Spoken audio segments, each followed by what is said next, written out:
So this came out of left field. To anyone who doesn't know me, I practically got my start on YouTube from reviewing the Dead Rising games, and while there hasn't been news of any new projects in a while due to... you know. Capcom threw a complete curveball at us recently by announcing Dead Rising Deluxe Remaster, which is a bit of a misnomer, as it's basically a complete remake of Dead Rising 1 in the RE engine, which looks absolutely incredible from all the gameplay they've shown off so far.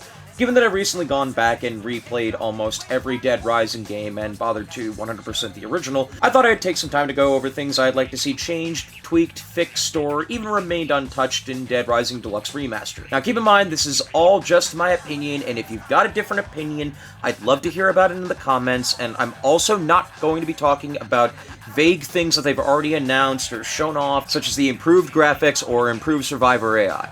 Without further delay, let's go ahead and go back to Willamette Parkview Mall. It feels so good to say that. Okay, so to start off, I want to list a few things I want changed in Dead Rising Deluxe Remaster, as few as they are. For one, I would like the jumping controls to be a bit better. Platforming in Dead Rising games has always been in exercise and frustration, and I would love it if I didn't always clench my ass cheeks when trying to jump to a ledge that's 2 feet in front of me.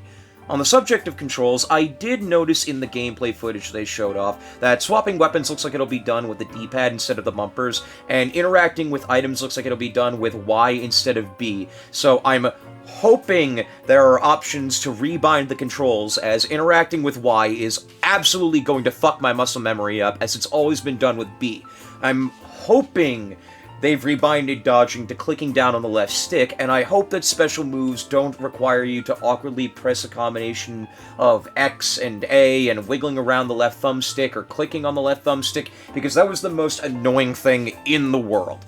Now let's move on to the subject of enemies and NPCs. For the love of Frank's hairline, I hope that having the survivors do things is easier than before, and that they don't constantly get caught in zombies they could easily just hit. Zombie AI in Dead Rising has always been pretty good, so there's nothing really required there, but I do think that maybe they could remove zombies barfing and stunning you, that's just fucking annoying. Now we move on to the mall itself. Dead Rising Deluxe Remaster has already shown that the mall is getting a few changes in scenery, such as adding this giant statue in Paradise Plaza, but I would love to see what else the mall has in store. Maybe some open up areas, maybe connect the food court in Wonderland Plaza or other areas that don't have doors as loading screens. I saw from the footage that it also looks like we may be getting that marker from Dead Rising 2 that tells when survivors will go through a door with you, but I can't quite tell. Nevertheless, I think that would be a good thing to add. Now on to the biggest thing I really hope gets fixed that hasn't been mentioned yet. Otis. He was arguably the most annoying character in the original game, and he didn't even have a voice actor. So my hope is that he will now work a bit similar to how Stacy worked in Dead Rising 2 Off the Record, or the dude in the monitor room worked in Dead Rising 3, where you just get the call playing in the background and you can still attack zombies. I swear to God, if I have to hear that cutting people off is rude when I'm getting eaten alive one more time, I'm gonna boot up Infinity Mode and kill him over and over again. Speaking of Infinity Mode, I think there should be a few changes. Now hold on, elitists, because I have a compromise. I think there should be a few changes to Infinity Mode to make it a bit more bearable, should they decide to bring back achievements like 5 or 7 Day Survivor. On top of that, I really think they should bring back Sandbox Mode from Off the Record and add that in as an alternative extra mode. Maybe add something like saving in Infinity Mode and then deleting the save when you die, like in hardcore modes and stuff like the Dead Space remake.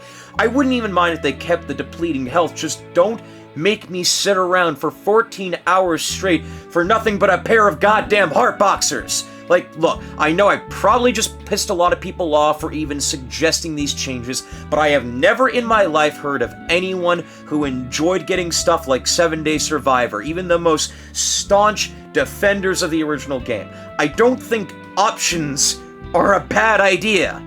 But please bring back Sandbox Mode, that shit is so much fun.